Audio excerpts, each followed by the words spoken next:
First, by way of introduction, so I work for ADP. I lead a team that's active in 15 countries.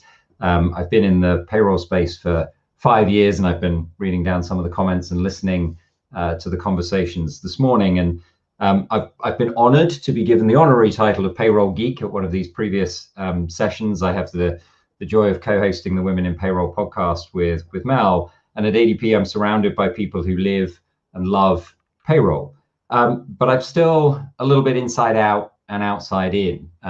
So what I've tried to do with this presentation is to think about, as we look forward from the COVID experience, how do we bridge the gap between payroll and some of the other functions? How is payroll perceived? How do we perceive ourselves as payrollers? And in doing so, I'm trying to take advantage of some of ADP's unique reach and insights. So many of you will know the business. We pay 14 million people outside North America and 1 in 6 employees inside North America. But we also get the opportunity to talk to payrollers, HR, IT, finance, business owners. So we have a slightly different perspective. And actually, the shaping for this session was formed by a piece of research that we've done for the last few years, which really looks at workers and their experience of work. An exercise that this year was called People at Work. And it interviews 32,000 workers across 17 countries. And in the last exercise at the end of 2020, we found that more than 3 in 5 people, just regular workers, people like you and me, some to do with payroll, some nothing to do with payroll, reported being paid late or underpaid at some point. And 1 in 5 reported that happened often. And in fact, 1 in 2 reported that at times they'd been overpaid. So we have this situation where payroll has been working frantically to deliver timely and accurate payroll. But when you talk to 32,000 workers about their experiences being paid, there's room for improvement. And that was before the pandemic. And these non-payrollers, or shall we say the unenlightened, as we could refer to them, they don't think about it when it's going well. They don't queue up at your desk to thank you for a great job. They do queue up at your desk or form a virtual queue if they have questions, because they don't understand the complexity. And it's a little like asking me to explain television or electricity. It's magic. You guys just make it happen.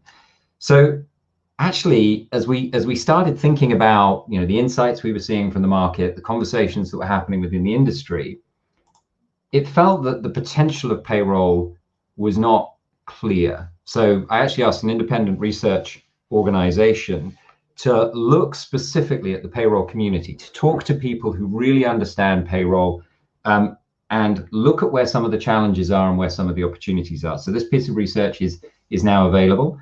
It was an extensive study, 1,100 individuals across 10 countries, across EMEA, APAC, LATAM, North America.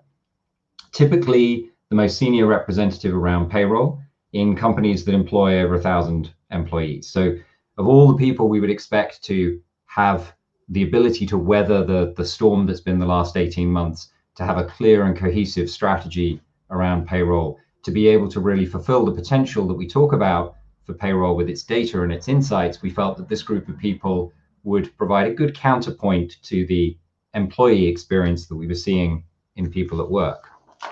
So if ever there was a time for payroll to shine, it was the last 18 months. And what we did over the last 18 months and what we do now, both collectively as an industry, but individually in our roles, will determine the future of payroll. This industry we're all incredibly passionate about has gone through perhaps the biggest life experiment we ever could have imagined. And so it may be a little early, but it's been a very serious year for very serious reasons. But in putting together this presentation, I thought rather than just present you the dry statistics, you can download the multi-page report and read those statistics. Rather than just present those, I thought I'd look at them through the lens and say, actually, if we look at the data, has payroll really been able to look at itself and say we've been the hero of the last 18 months? Or are there elements where we've got a Halloween hero, villain situation emerging and we could have done better? And I've sort of thought about that through the lens of Mel's question, and congratulations, Mel. Payroll is an industry, but by the time LinkedIn eventually lists payroll as an industry in April of 22, Will you be celebrating a heroic achievement, or will you be hiding that you are a payroller because we're seen as the villains of the piece over the last couple of years? So before we can really take a look at the next journey, we've got to look at where we are. And unequivocally, everyone has had an incredible year in terms of the journey that payroll has been on. It's been an incredibly challenging 18 months. Legal communications, existing legislation that ramped up and then changed again and then changed again. And just looking at the information that gets shared between these groups and the discussions, you get a sense of just how challenging that's been for the organization. And that list is potentially endless. So everyone is the hero in their own story, even if they're the villain in someone else's. So I wanted to take you with me as we look at 3 or 4 different scenarios where payroll is actually the hero of the situation, and 3 or 4 scenarios where it could be seen differently. So let's start unequivocal heroism. The number 1 job in payroll is to get people paid. This industry broadly and effectively achieved that in the face of the biggest challenge and the biggest experiment that the industry had ever seen. And this industry had everything thrown at it. But those challenges were not entirely successfully overcome across every organization. And so what we saw in the potential of payroll research is actually it's impacted organizations differently depending on how prepared they were. So 82% of all organizations found the pandemic incredibly challenging. That's not too much of a surprise. I'm surprised that 18% didn't, frankly, in terms of moving people from home working and the environments of that home working. So, we've got to remember that the payrollers themselves are employees. So they're working at home. That's homeschooling. It's working at the kitchen table or in the bedroom. It's working with your partner sat at the desk next to you. Or perhaps worse, working in an apartment entirely on your own with no one else around you. 65% of payroll teams lived that experience and came through it. 35% found themselves actually going into the workplace, having to travel into the workplace because their policies or their technology required that they be on premise and available to process the payroll in a specific situation. Issues around travel, issues around personal safety, issues around government guidance and exceptions to government guidance in order to be able to travel, designated key worker status. But there have also been some payroll specifics. And top of that list in the research around payroll specifics was 41% had issues with reliability of payroll systems. Now that may be a result of network access. I'm sure we've all found ourselves shouting when Zoom has gone down or a particular network have gone out. May have nothing to do with Zoom or the system we're using. It could be our local broadband provider, could be our Wi-Fi hub, could be the kids doing something on the Xbox. There are also issues with regards to service providers. Did they have the staff? Did they have the ability to work from home? The opportunity to continue to provide their service in a seamless way? Maintenance of systems. When you see that many changes in such a short period of time, people having to take systems down in order to update and maintain them and then put them back online creates interrupted service experience for the payroll professional. Or on-premise solutions where actually you don't have IT support on-premise at all, and that IT guy may be on furlough, may be working from home. Interestingly, the IT person still expects to be paid, but doesn't expect to come into the office to support payroll in doing that. So there were problems and challenges around the reliability of payroll systems.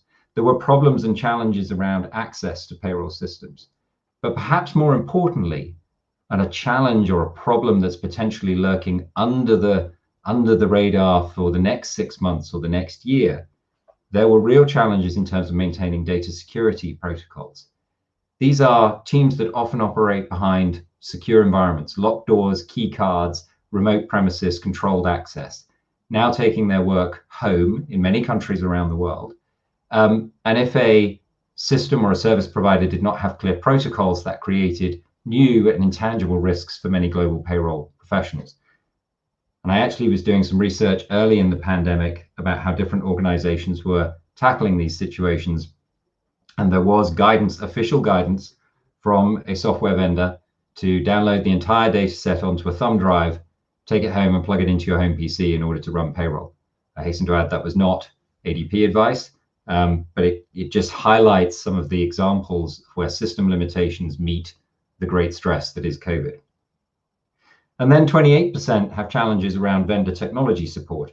And I think this is interesting because there's a lot of discussion about new technology, what cloud can do, what software as a service can do. But certainly as people face those legislative challenges and looked at the changes in the regulation, software as a service, for some, look like software instead of service. So you're fine if you've got a technical query and you want to know how to run something, but need guidance and advice on what this latest change in payroll legislation means. Software providers don't do that.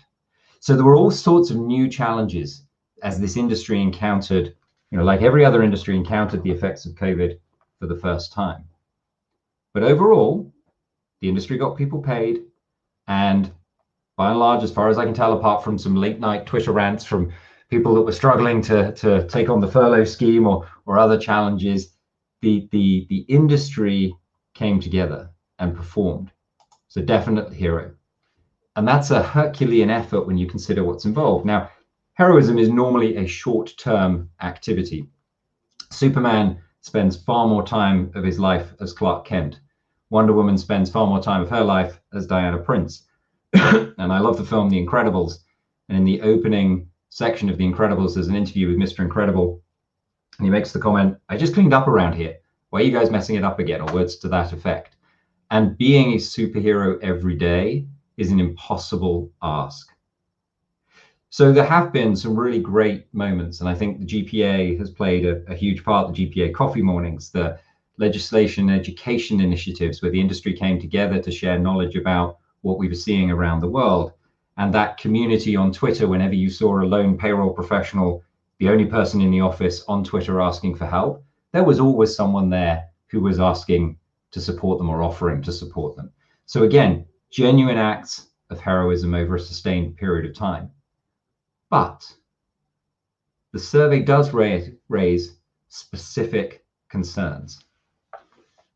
75% were unable to manage payroll as effectively as they had before.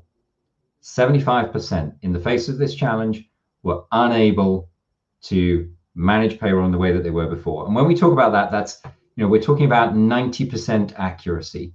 So not an impossible 99.99, but if you set the benchmark at 90% accuracy, in the first 6 months of the pandemic, only 27% of respondents could claim their business was running at above 90% accuracy. And that's against a normal benchmark of 52%. So it halved in the first 6 months of the pandemic. Excuse me 1 second, I am struggling with a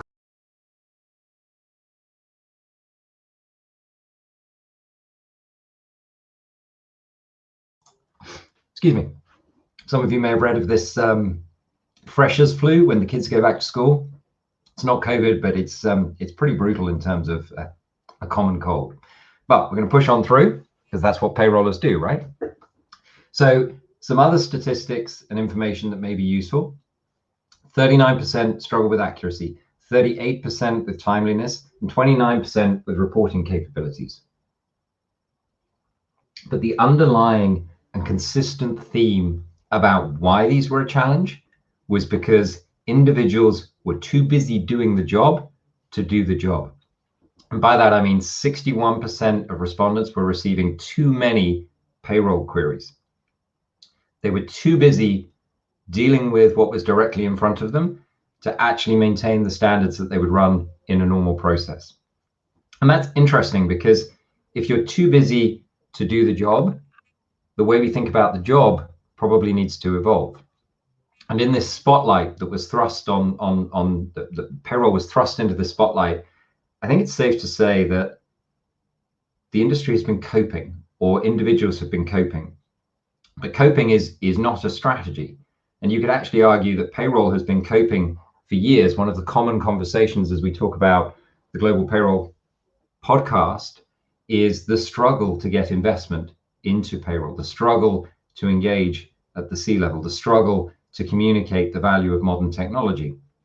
And I think that's really a lot of what today is about, because post-COVID, as part of this experience, as we begin the recovery, and by this I say post-COVID, it's maybe the end of the beginning in terms of the effects of this thing, but it's by no means the end of the entirety. We as an industry and as individuals have to think about what we change going forwards, particularly if we think about what follows. So I'm based in the UK. For the first time ever, last week, there were more than 1 million job vacancies open in the UK. I talked to colleagues in the US. The recruitment market has exploded. People are having great difficulty attracting talent in all kinds of industry and in all kinds of segments. So think about your organizations and how they will recover, and think about the role that payroll plays, and think about that people at work study that said, 3 in 5 people have been paid wrongly, and we're going into a world where talent is everything. And it's no longer enough to say, well, we'll pay you accurately 90% of the time, if it was ever enough. But the challenges we're facing, the pressures on payroll, something has to change. And so I wondered, and as I was thinking about this, I was trying to think about how much of this was within our control as payrollers, as a payroll industry. How much could we have predicted? How much could we have changed? And if we took a long look in the mirror, could there have been fewer challenges if we had done things differently before COVID? And so 52% of respondents before the pandemic were saying that they were able to deliver 90% accurate payroll. That means 48% are below that threshold, even when times are so-called normal. 28% hadn't reviewed their payroll for 3 years. And for many businesses, payroll covers and handles 60, 70% of the cost of the business, and it hadn't been looked at in 3 years. And so actually you find that as businesses have grown and expanded and not reviewed, you end up with a hodgepodge or an accumulation of technology, multiple systems. And I know Mel always has this survey you run, Mel, which is, we got one system, we got 24 systems. There's someone out there with 100 systems, I think, every time you do the research. And so this accumulated mishmash of technology makes the job harder every year. And as businesses grow and expand internationally, the payroll job gets harder every year. The average of 37% of payroll technology was on premise. Now that's not too surprising. We talk a lot about technology innovation, technology explosion, but a lot of the main ERP vendors are still on premise. The great beauty of an on-premise system is its ability to be customized and truly integrated and truly tailored to your business, but it has limitations. It'll have a dated UX compared to a cloud or a SaaS alternative. It relies on your own data center security, which may be in some businesses a server under the staircase, which in an office that's been closed for 12 months might not be the safest place to store payroll data.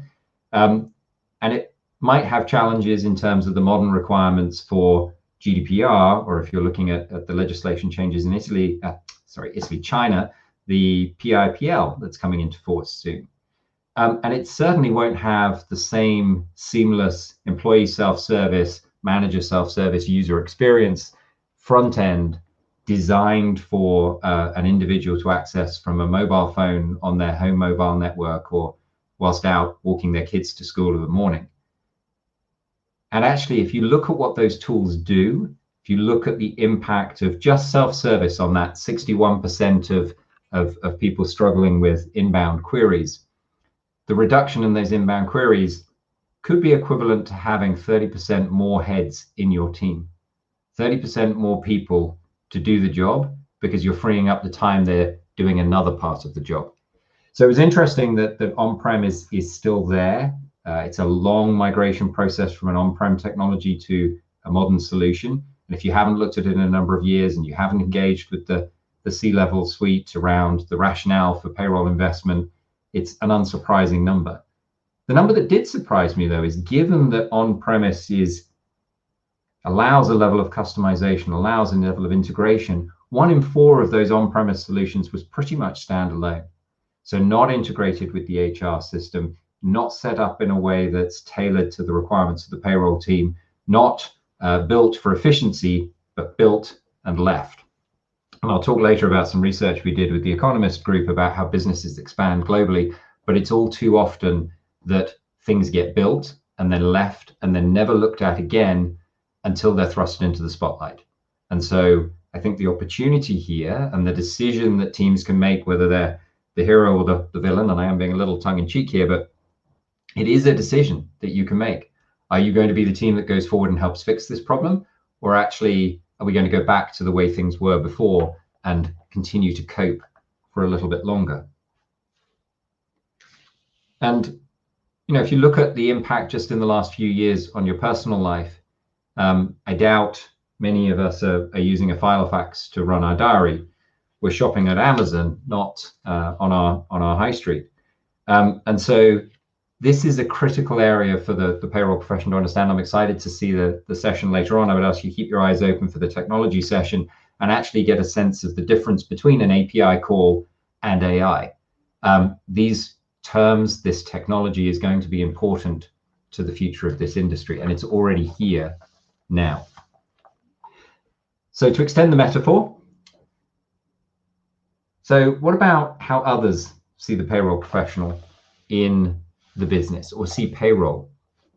We payrollers, the enlightened, 87% see payroll as a fundamental part of their commercial growth strategies.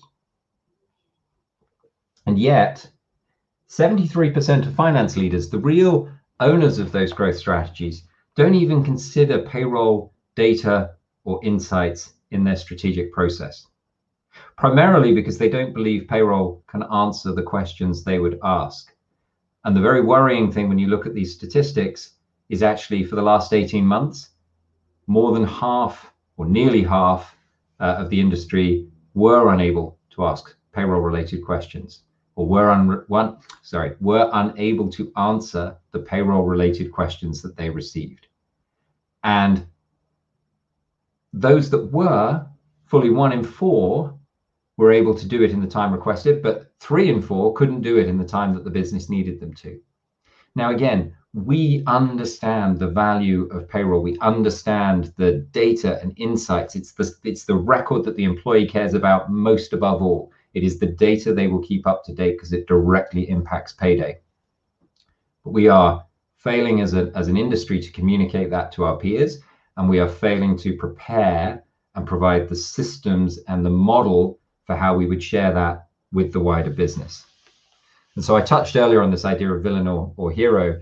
I think Avengers would be a very different film if Tony Stark had to put in a 16-character password with special characters and numbers every time he wanted to access his suit, or Harry Potter's invisibility cloak only worked half the time.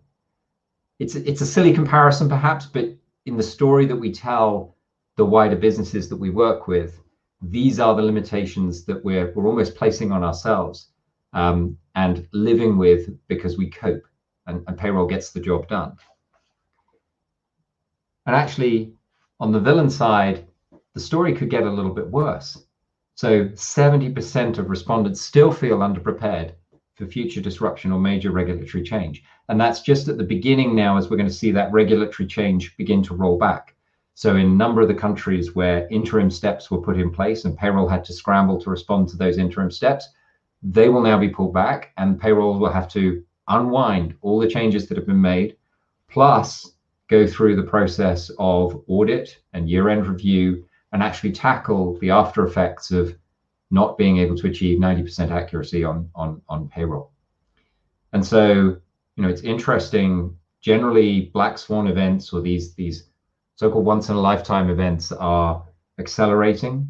Local disruption through decade storms that now come every 2 or 3 years in certain parts of the world.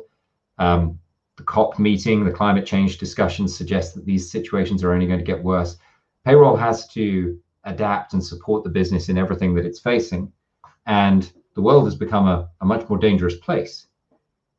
And actually 51% without that integration, without the seamless data transition, fear their next audit. So this industry did incredibly well. The headline heroes of last year, people got paid, but there is a risk that they will be the headline villains of the next year with payroll fraud, furlough fraud, unfair dismissal, poor management of data, data leakage, data security. These are all challenges that are coming, and why I say, we're perhaps at the end of the beginning, but what comes next will keep the spotlight on payroll. And unfortunately, even despite the pressures on the organizations over the last few years, payroll is perhaps still no closer to the finance leaders when they're developing their strategies.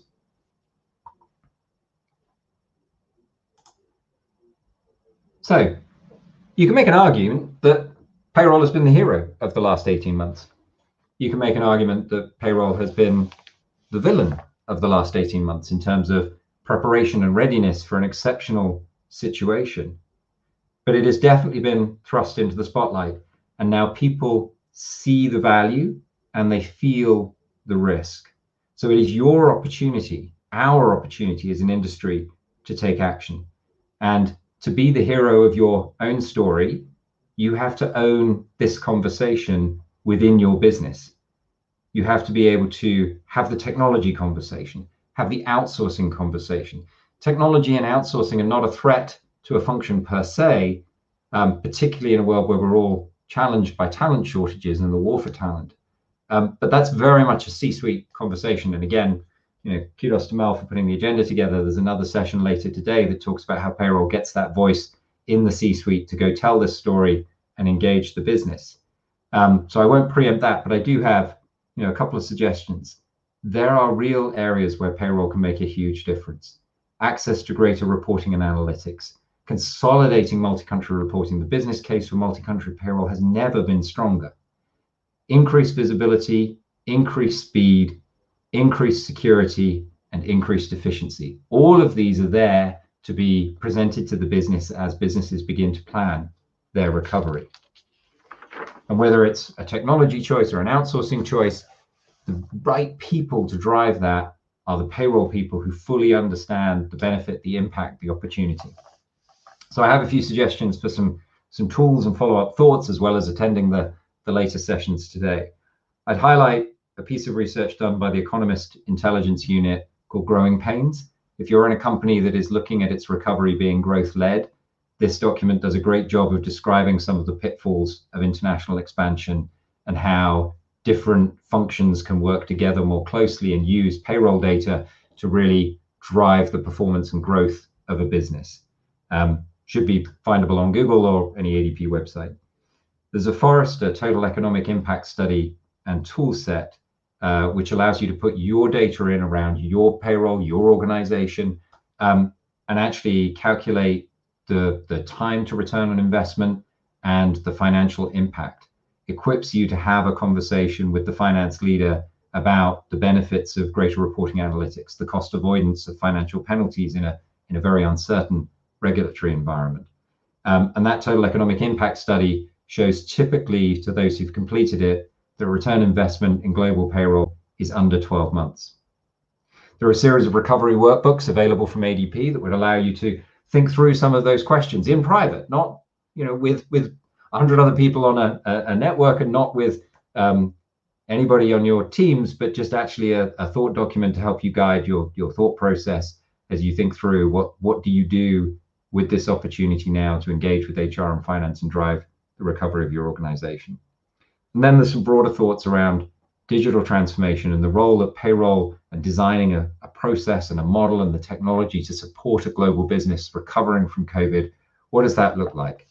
And I poked fun at software as a service and SaaS models a little earlier. It doesn't quite sound so good, but I would thoroughly recommend SWGS, which is software with great service, because it's not just about the technology.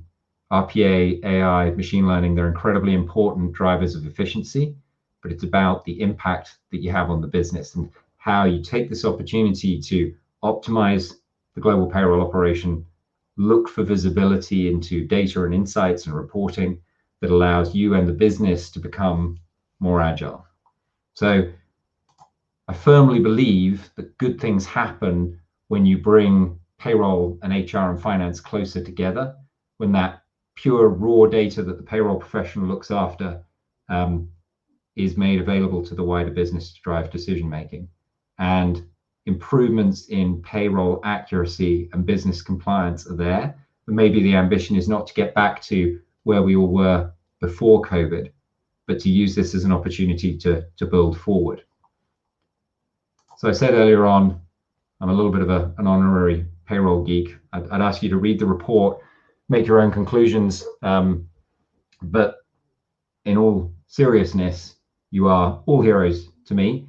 And I have payday tomorrow. And as ADP once said in an old ad campaign, everybody loves payday.